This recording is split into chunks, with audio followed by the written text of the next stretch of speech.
let me illustrate 3 ways that I think the world has changed. Do-it-yourself learning.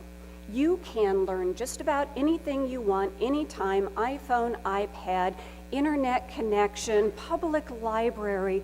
There are books that are digitized in the millions. There are original archives, artifacts. So you don't have to read about it in a book. You can go to museum pieces and see those, feel those. It's not just in text. You can have it in audio. You can have it in video. You can have it in 3D, and you can find other people. This whole notion of peer-to-peer support, taking people out of the middle, is fundamentally different. And of course, you now have access to these worldwide communities. So people are learning anytime they want to, doing it themselves. And learning, of course, is different from credentialing. So we'll come back to that. But that's one of the manifestations of this connected age. Another one is that anyone can participate. It doesn't matter whether you are at a campus, it doesn't matter whether you are in a developing country, it doesn't matter whether you're certified or not. We began to see this trend several years ago with Wikipedia, right? Where it wasn't just who wrote the encyclopedia, it was any one of you or anyone out in the world who wanted to contribute information. And now we're seeing this on a huge scale. This happens to be a site called Innovation Exchange. And what they're doing is essentially outsourcing or crowdsourcing research and development.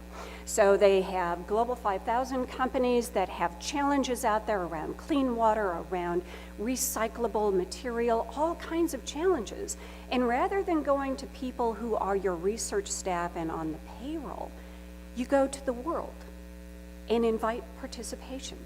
And you're seeing all kinds of very interesting changes with people doing complex work like protein folding in this crowdsourced environment. So now that you can connect anyone, anywhere, you've got a very different environment. And the third example I would use is personalization. And of course now, every time you touch a computer, you touch the internet, you do all of these things online, that information is being recorded.